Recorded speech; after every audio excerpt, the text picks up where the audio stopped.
Once upon a time, two friends joined forces to bring you the best in horror entertainment. Brian from the north, Tim from the south, each bringing their own unique perspective to the horror community. Movie reviews, Blu-ray releases, beer pairings, games, and more. Welcome to your new home for horror. This is Civil Gore. All right, guys, so releasing soon is an exciting new family adventure film called The Keepers of the Five Kingdoms, and we were overjoyed tonight to get to talk about it with co-writer and director ZACK WARD. So welcome to the show, Zach. Hi, everybody. Howdy, Tim. Howdy, Brian. I'm excited to be here. Thanks for having me on board. So he's gonna fit in great with it. That like we do character voices all the time. Oh my and God, stuff like yes, that, so perfect. that's awesome. Yeah. And I did notice, just as a correction, Tim, I mean, we might get into this later, but you also edited it too. I think we we just gave him writing and directing credit, but you edited, produced it, the whole thing. Oh yeah, everything. Yeah. And I'm in it too, so yeah. Oh wow, nice. That's right.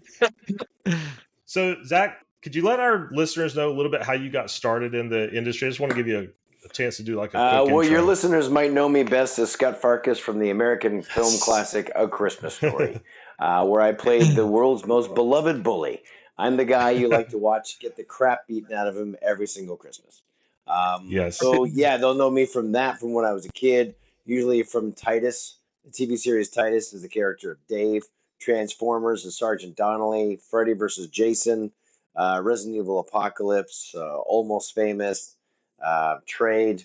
So I've been acting for about 45 years now, and I've done 120 different features and had 4 different series and done 100 and something guest stars and so forth. So I've been around for a minute, and I've just been a consistent working guy, as it were. And then I got into writing about 2003, 2005. And I've made a whole bunch of movies as a writer. And then this is my second feature as a director.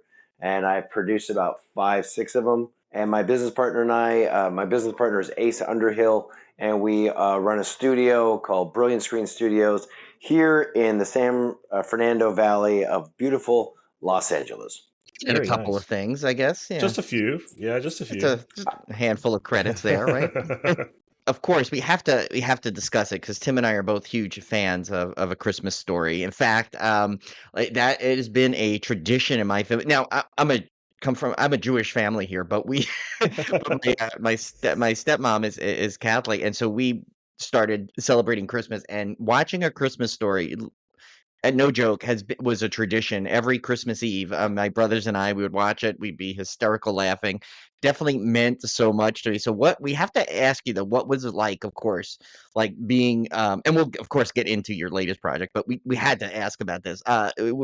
What was it like becoming the legendary bully Scott Farkas, and then also reprising the role years later in a movie that I'm not ashamed to admit choked me up a little bit watching that one. I would hope so.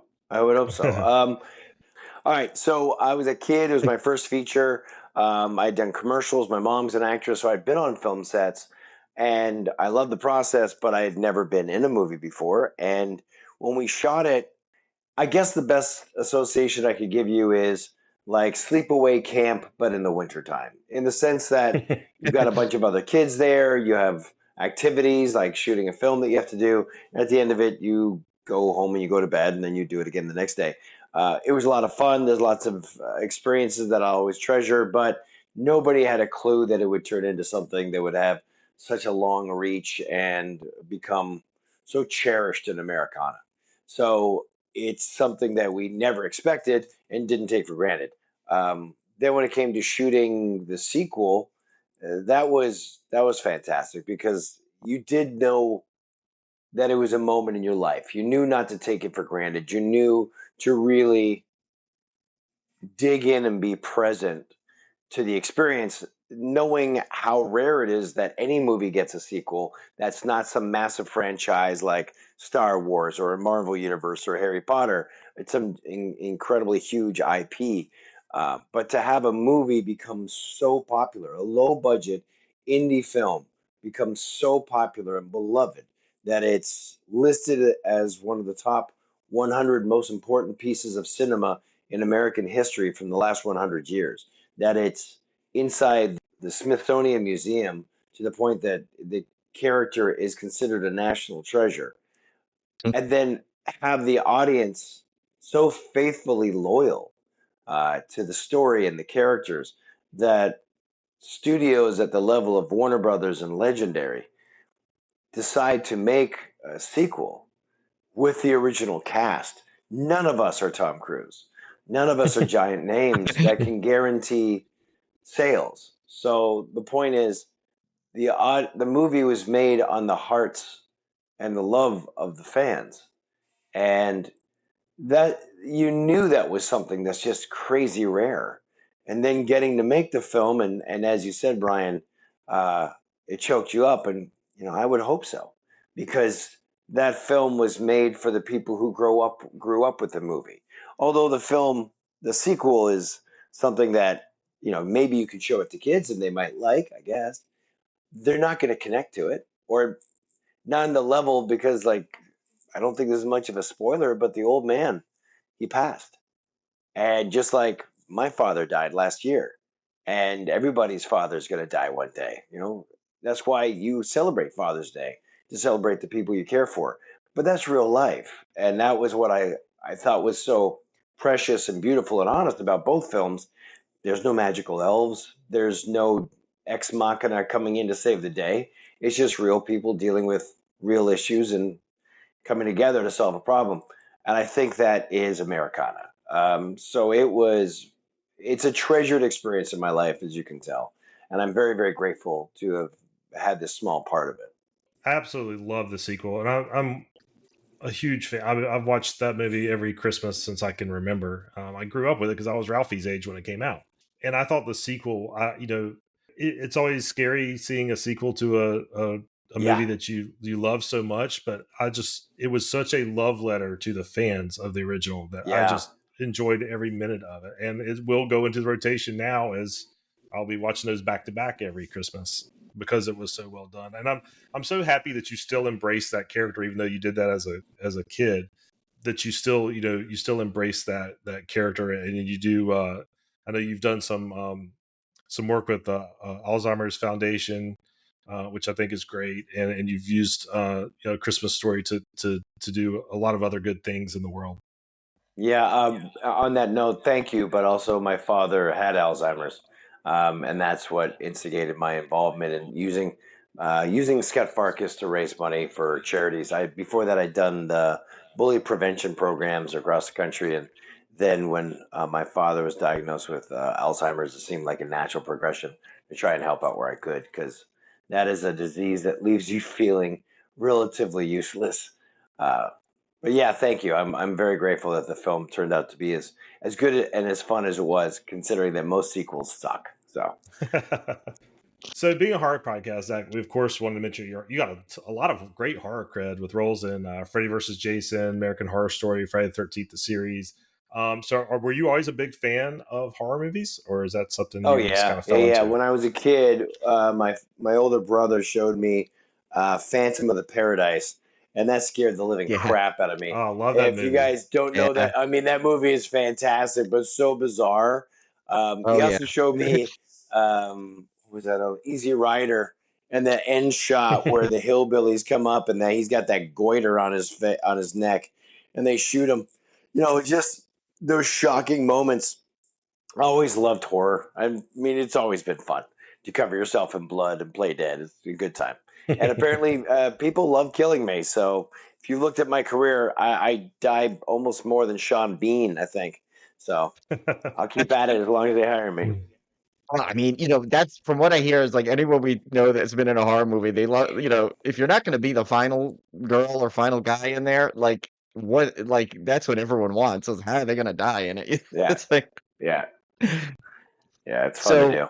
So of course, let's get into the topic at hand, which is a movie that I got to watch the trailer of, and I'm dying to see it now, and that is Keepers of the Five Kingdoms, which you of course wrote and directed, and are in it and edited. You did all this stuff, but first I want to find out, how did you come up with the idea for this? James Hong came to us with the original story. He had reached out to my partner Ace Underhill, and was looking at renting some gear from our studio. So Brilliant Screen Studios, we have 4 stages. We have a post house. We have 8 10-ton grip trucks, 4 sprinters, 12 cop cars, an ambulance, a taxi, a cop motorcycle, a full armory, LED walls, green screen, cameras, lenses, lights, everything. So people come to us and we either fill a truck and send it on its way, or they shoot at our location and we do all the other stuff. So it's typical for people to reach out for rentals. And so James Hong had reached out and contacted Ace, and then Ace calls me and he's like, dude, Lo Pan from Big Trouble in Little China called me. This is crazy. So, of course, we were like fanboying over that. And then we got into the conversation to find out what it is that James wanted to do. He wanted to shoot a test footage for his concept. And then we got involved with it. And he had this story that he wanted to integrate a grandfather and his granddaughter and the granddaughter's friends going into a magical world that was based on Chinese mythology. So we stepped in and then we started structuring an outline for the story to lay into. We actually really wanted to do a lot of research into the Chinese mythology. And we wanted to have, I don't know if you noticed, but I'm really white. So my background does not support a lot of exposure to Chinese mythology. So James introduced us to a couple of cultural anthropologists from USC and UCLA. So we went over a bunch of these stories and myths and monsters and gods and demons and all this stuff. And that was really, really interesting. And then we were able to figure out that unlike a normal mythology like the Roman or the Greek, which sort of interplay with each other, but say like the Viking mythology, where it's just, the Odinistic mythology follows one tree. Well, in China, there were 6 kingdoms at one time, and then they all got turned into one during the Qin, Qing, I'm not saying it probably, dynasty, the first emperor of China. So what ended up happening is all their mythologies blended and melded.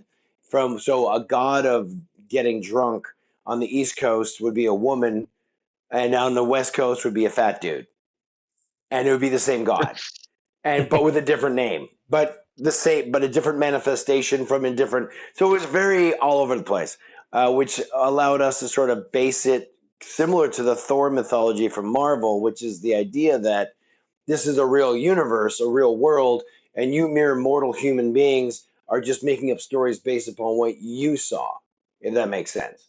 So the 7 wise men and the elephant type of idea. So we built out that universe, and then we filled it with lots of practical effects. And let's see, there's a giant tortoise in there. There is a small miniature donkey. We have a relative little person who's got a big animatronic headpiece on. He's a talking lizard, hopping vampires, lots of prosthetics. Yeah, so we went 80s school style, 80s film school style, with all the practical effects, and then did set extensions and world building in Unreal Engine. So, yeah. Yeah, I was going to ask you about that because Awesome. from the trailer, Yeah. it definitely had that feel of the movies I loved growing up. Those 80s fantasy adventure movies like Neverending Story and Thank you. yeah, oh my gosh, Goonies. I mean, all these great 80s films. So how much of that was that an inspiration for creating this? 100%. That was the goal. I mean, it made sense to us. Those are the movies that we love, number one. Number two, James Hong was Lo Pan in Big Trouble in Little China. He was huge, right? So his core demographic audience are people my age who have kids.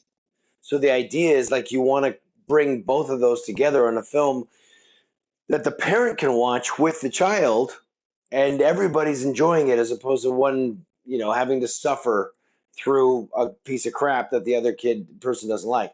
So yeah, we really wanted to take care of both sides of that audience, and that was the goal, because we thought, just like you said, Tim, you're fans of those films. So if I say the movie's like The Goonies meets Big Trouble in Little China with a touch of Dark Crystal, you go, oh, well, yeah, that's you. I mean, I got George Takei George Takei being my Yoda character.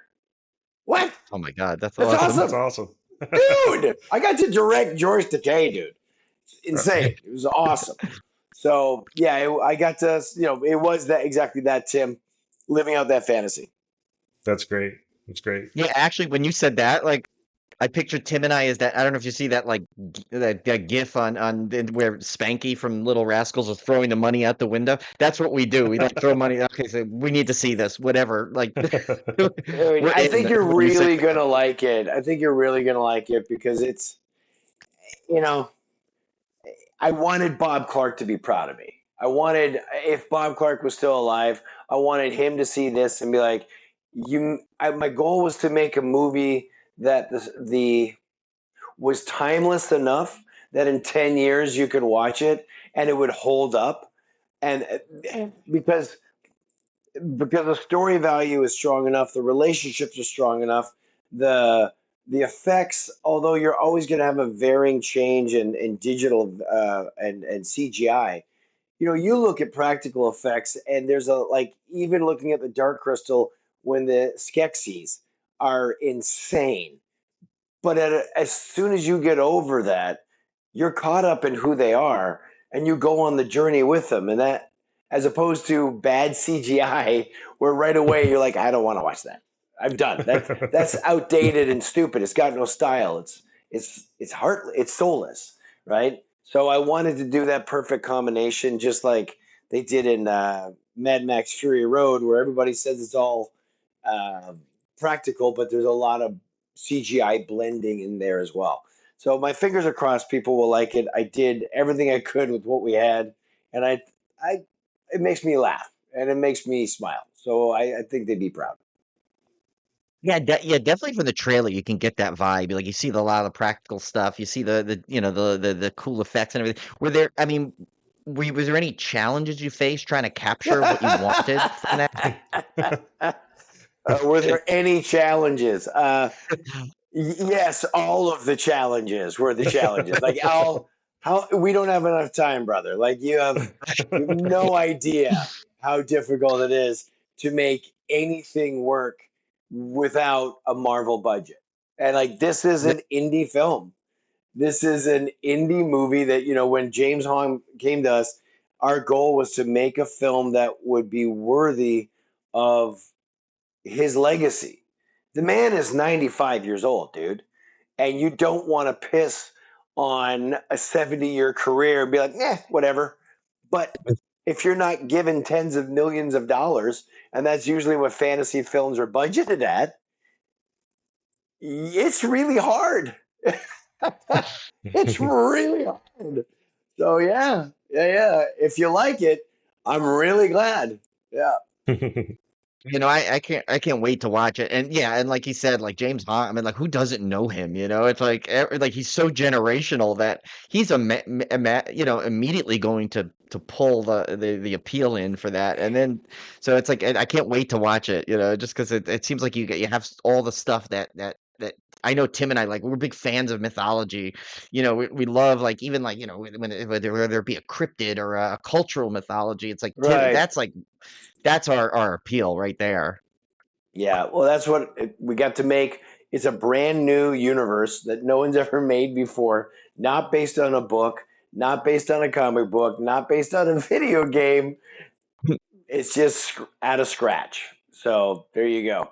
So, what is your pitch to people who are wondering, about why they should watch this film? I always like to ask film creators, what are you hoping audiences get out of it? Good question. This is a movie that the entire family can enjoy and respect. Whether you're Gen X or millennials or whatever the new one is, Gen Z, yeah, you can enjoy this. And it brings a family closer together. There's, like I said, we have a 95-year-old man, and for the first time in cinematic Hollywood history, he is an Asian 95-year-old action hero leading man. It's never happened That's before. awesome. And in every other one of these fantasy films, the kids, the young ones, go to meet the old man, and he gives them some advice, and then the kids go on the adventure, and they leave the old guy at home. And this one, he goes on the adventure with them. And, you know, if we're all lucky enough, we get to be old. It doesn't matter what color or gender or race or creed or religion you are. If you're lucky, you get to be old. And trust me, none of those people who get to be old want to be treated like furniture and dismissed. So while we're here, let's just enjoy it, you know? I love it. I I, I love it. yeah, I love that too. I mean, I don't have kids. Tim does, but so he know like he could. But I have like a niece and nephew that they're a little young probably for this yet. But when they get older, Now, this is a movie I'd how, like to. I'm sorry. how old are the kids? Oh, 5 and 7. So they're They still the would. attention Here's the thing: span. is they would not. I think they'd have fun. They might get a little scared by some of it, which is good. Like I didn't want to make the movie so boring that yeah, I wanted it to have stakes so that people cared that they went on an adventure. So maybe you're right; it might be a little. It might be a little young for it, but I also built it so that parents are getting jokes that go over the heads of the kids, if that makes sense. There's references and dialogue in there that if you're not over 18, you won't get. But it's not crass and it's not classless. Well, it's funny you said that because so many movies now that that Tim and I grew up with, like a Goonies or something, they have all these jokes that now you pick up now when you watch it from the other aspect. And I Yeah. think that I love that fact that you get the memories of the childhood, you get the feeling you got there, but now you're kind of getting like this extra thing, like, oh, now I see what they were doing, now I get that. So I love that. I feel like this film is going to do kind of have that too, which is I'm excited about. Thanks, man. I love that you said there might be some parts that are a little scary because the one common thread through all of those old 80s movies was they always had the scary parts. And I love that. That's why Dude. me and Brian became horror fans. Yep. I mean, but not just scary. Like if you think about it, in the Goonies, the Fratellis kill two guys. In Neverending Story, Atreyu's horse dies. Like Oh, that's shit still that scene. happens, man. Like, Yeah. but here's the point: is like if you take out the stakes from everything, then you're left with The Force Awakens. I don't care. I don't care. I don't care how much money it made. It was boring as hell. And I'll say that to anybody's face. You like in the original Star Wars movie, you meet Luke Skywalker and his aunt and his uncle, and they're sort of saying things like, we should tell the boy, blah blah blah, like his father was. And then he boogers off to go get the droids. When he comes back, they're dead. They're dead. They're steaming husks of skeletons with meat on them. Okay, right? And this launches him. He goes. The heroic journey is the orphan, the wanderer, the warrior, the martyr, the hero. That's how it works. That's the only way it works in every story in the known universe. In Star Wars, the first Star Wars, the right Star Wars, it works beautifully. Now that launches Luke Skywalker on his journey. In the new one, what the hell was that? That was two idiots in a tent talking over a freaking Muppet droid that was cute. I don't care. Then the stormtroopers drop down and start shooting flashlights at people we've never met. We don't know who they are. They're extras in the background, and they fall down. I don't care. I have no personal relationship with them. There's no stakes. You might as well be knocking over cups with a baseball in the background. It means nothing. So the entire film is empty and void of meaning. And when Han Solo, okay, I won't even get into that, but they do that so they can put children in front of the television and walk away and go to the other room, and nobody's ever offended or has an opinion. Okay, well then you just make crap. And I'm not interested. Life is too short. I don't want to do that, man. I don't want to do that. Yeah, no, it's not the way. The reason those films landed for us is because they had stakes, because they had characters that resonated with us. We wanted to be them because they overcame something and therefore were heroic. When in the new Star Wars, where Rey is just no offense to her, it's not her fault, but some random orphan who magically suddenly knows all the powers instantaneously. Shut up. Shut up. Like, that's just stupid. What is that, off of South Park? Make her lame and gay and put a woman in it. Like, why? Why not make Rey fight to get those powers like Luke did? Why not make her have to overcome something like Luke did?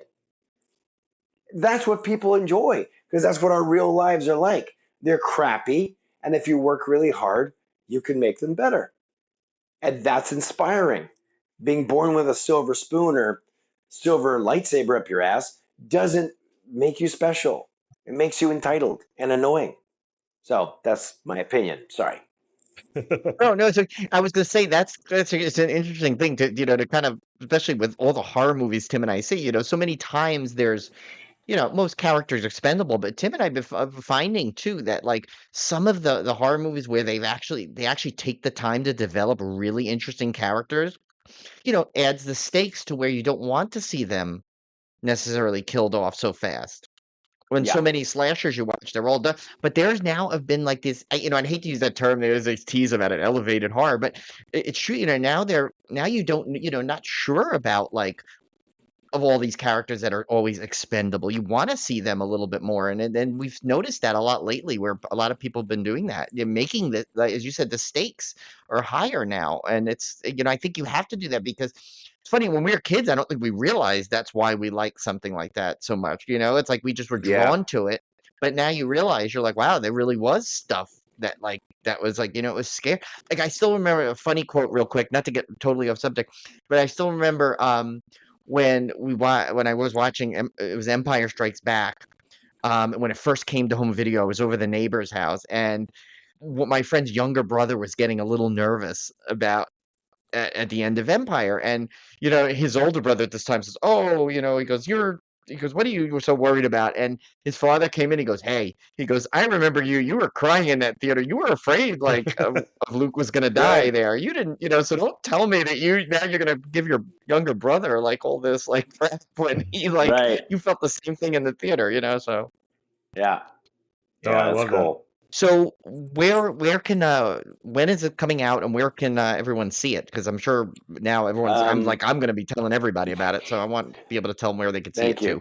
too. The movie comes out. The Keepers of the Five Kingdoms comes out tomorrow on all streaming nice. platforms, on iTunes, on Amazon, on Google Play, on your local cable provider. So, like, when you're scrolling down through the channels and you get, on DirecTV, it's like channel 100 to 200, and you see like now from in theaters, and you can rent it, type of thing. There you go. It'll be on all those places right away, so you can get it. And if you want to get a DVD, you can buy that off of Amazon. Oh, I'm a physical media collector too, so I'll be probably doing both. I'll be watching this tomorrow night, and because as we're recording this, and I'm gonna make sure I get the DVD as well. Awesome, fantastic, brother. Yeah. So thanks so much for coming on, Zach. And like we said, we'll definitely be watching out for this one. We're going to turn this episode around so that we can the people can hear about it as the movie's coming out. Thanks for reaching out. I appreciate the help. I hope this movie gets a lot of eyeballs on it. And James Hong does an incredible job, so I hope people get a chance to see that. All right. So if you ever have any future projects, you're always welcome to come back on, or just reach out and we will spread the word as best we can. Fantastic. Thank you, sir. I appreciate it.